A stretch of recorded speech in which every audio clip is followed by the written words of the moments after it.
From Hollywood, it's Mike Douglas, People Now.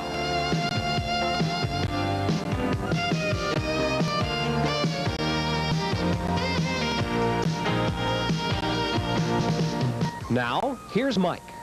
I'm sitting here with two people who should be vaguely familiar to all of you out there. This lady, every time she performs, is either up for an Oscar or wins an Oscar. And this gentleman, God, I don't know what to say. Neil Simon. I'm impressed. Is he that way around the house? Pretty good with lines? Yeah. Makes your life very pleasant, doesn't it? Oh, yeah. Makes my life good. Except when he gets in a bad mood. Does that happen often? Yeah. Get reviewed also. Good. Not bad. Do you at this stage of the game worry about reviews since you mentioned it? Oh, as we're talking. Of course. I mean, they've become more and more important, it seems to me. People just read them. You have to have something really extraordinarily special to get over a lot of bad reviews. I don't worry about a specific bad review, but when there's a group of them, yeah, I worry. I think you worry too, don't you, Marsha? Yeah, a little bit, yeah. I love the people who say I don't read them. Well, I don't a lot, I must say. I don't read them. But obviously somebody calls it such, can't you Oh, read? sure. You generally hear about the good ones and the bad ones. You think I'd better clarify this for everyone out there who's used to seeing you with different color hair? Oh, that's right. Yes. You walked in and I recognized. Yes. I recognized Neil and I said, "Is that Marsha Mason?" Somebody said, "Yeah." I said, "Her hair is different." Yes, I had finished shooting a picture called Max Dugan Returns, which will be out next spring that Neil wrote. Neil wrote that. With Jason Robards and Donald Sutherland, and so I went blonde for the movie. Very becoming. Thank you. You want to stay that way? For a while. I'll enjoy it for a while. Find out. Whether they have more fun or not.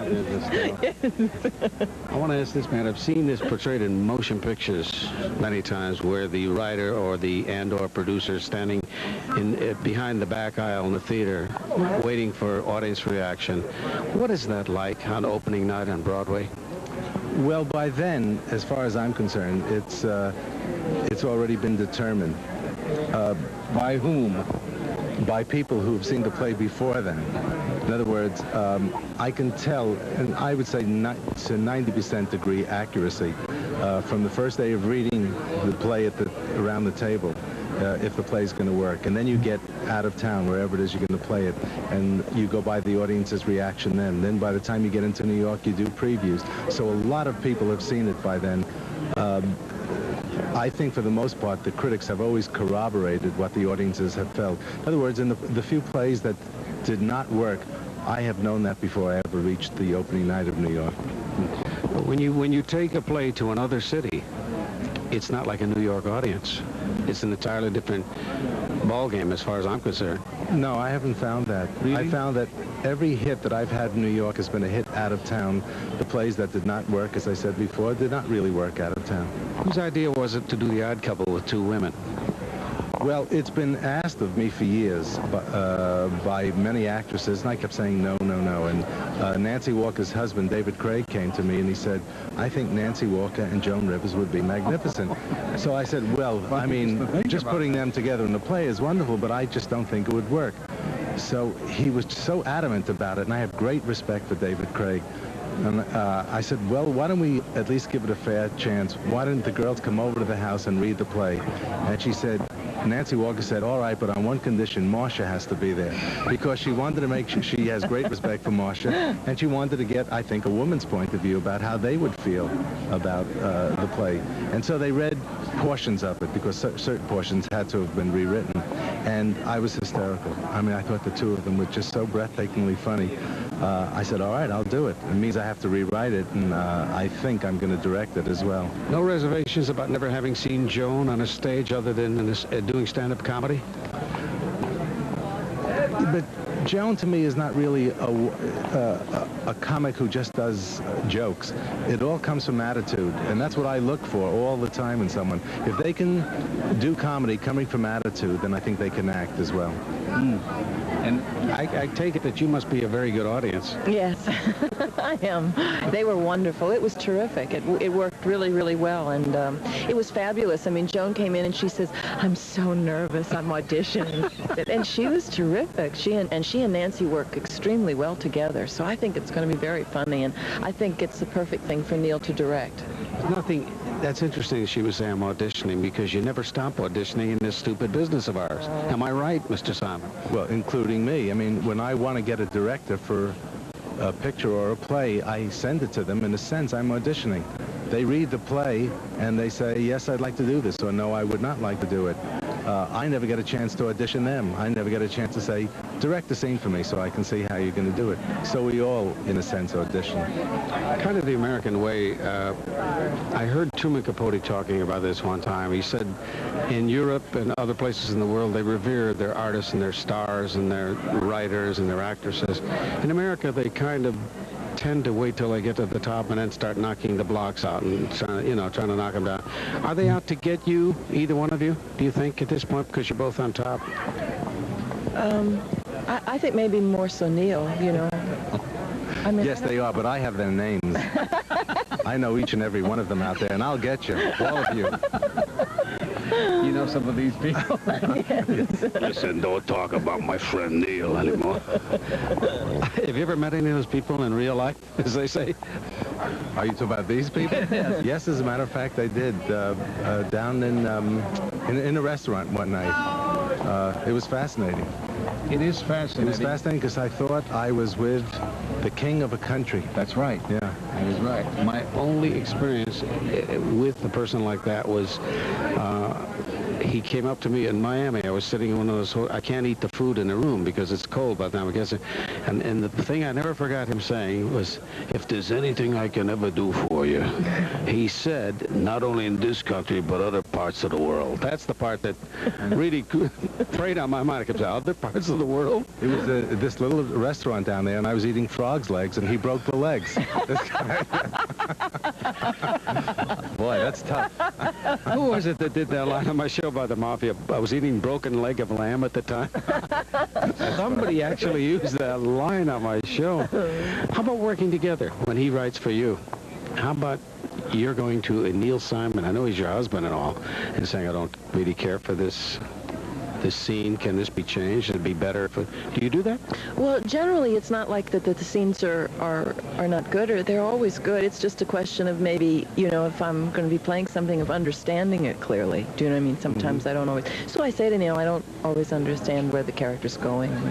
But most of the time, I just sit back and he hands it in, and it looks perfect, and it is perfect. So it's all great. What's been your biggest thrill in the business so far? You've had so many. Biggest thrill in the business, I guess, just being in the business, being able Oscar to night, whatever, you know. It's all great. God, I mean, I wake up and say, you know, aren't I lucky? For real? Yeah, for sure. God. How do you keep topping yourself, Neil? I'm not so sure that I do. I mean, the critics in the world out there, they make it like high hurdles, and they keep raising the bars every couple of years, and I trip and fall into the sand. But I never think of it that way. You can't think of how do you write a play funnier than The Odd Couple. I wouldn't dare try to. I think the style of writing changes, and I just want to keep doing good work. Sometimes I do, sometimes not. But I was reading a thing about Sidney Sheldon, how he writes, and it fascinates me how people write and when they write. A lot of guys write in the middle of the night when everything is quiet, everybody's asleep. They feel they're more productive at that time. When do you write? I work regular store hours. You know, I open up the store at 9:30 and I go home about 4:30. I don't work all those hours. I did when I was younger, but I take longer lunches and play a little tennis in between, but I work about 4 hours a day. You don't work at home, though. You work in an office. I used to work at home, but there's too much going on at the house, so I have a little office now, yes. You know, every time I look at him, my thoughts go to, I saw him on the Carson show the other night, and I don't have a chronic back problem, but when a back problem occurs, that's all she wrote. I mean, people could see the pain on your face on the air, and he told a story I couldn't get off my mind. That must have been... It was horrendous. And yet, in retrospect, funny, right? Some of the... Well, I was in an airplane crash that, in retrospect, was funny because nobody got hurt. But as this was happening to me, I knew it was funny because I was lying on the floor. Helpless. Well, for 3 nights I had to sleep on the floor. Marsha had not yet arrived. She was finishing the film, and she was on the way over to England, and I had to sleep on the floor. And in the middle of the night, I had to go to the bathroom, which was 20 feet away. And I had to crawl like John Wayne in Back to Bataan, you know, under the barbed wire. And as I was crawling in the darkened room, I wasn't even sure that the bathroom was in that direction. I could have been crawling towards the window. I think a bird just got me. And, yes. And, Can we show it? I don't know. Right under your jacket. Well, maybe he's a critic. But as I was crawling, I saw the humor of the situation. Not at that moment did it seem very funny, but I said, when I tell this later, one day I'm on the Mike Douglas show, it will seem funny. But that isn't funny, I tell you. I was showing off one time. I was doing a golf lesson with Jack Nicklaus, and I walked out, and these women were standing there saying, do you play golf? And I said, and I took a 3-iron out. I figure I'll show them, and I hit a long iron, which is not easy. And I just ripped it, hit it perfect, and I didn't feel any sensation in my back till the next morning. The next morning, I literally could not move. All it was a muscle spasm. That's basically what But I've had them so often that I know exactly when I'm playing tennis and I go for a shot and I feel that little tear, I can tell in an instant how long it's going to be. I go, 4 days. That's an 8-dayer. This one was 2.5 weeks, and it killed our trip to Italy. We didn't get a chance to go. You just finished a picture, Marsha. Yeah, well, actually, I finished at the beginning of the summer. Tell me a little about it. It's called Max Dugan Returns, and it's a comic fable about a school teacher and her 15-year-old son who are suddenly met with her long-lost father, who she hasn't seen since she was 9, and he has a questionable background, and he comes and wants Questionable how? Well, he's been in jail and knows some nefarious groups of people and stuff like this, and he comes back wanting to patch up, you know, their relationship and meet his grandson and give them lots of wonderful presents that she doesn't want to receive. So he just begins to try and woo her back. And then there's a love interest with Donald Sutherland, who plays a Los Angeles police cop. It was all shot here, all in Los Angeles. Well, now there's something that's unusual. There's more and more of it is moving away from here. No, I know. We did it all here. I don't want to take up any... It was a good idea since the picture took place in Los Angeles. It was a wise move to shoot it here. Neat, boy, when people can think of things like that, just right off the top of their head. You know. It's been wonderful talking to both of you, and Thank you. I thank you for allowing me to have this much time with you.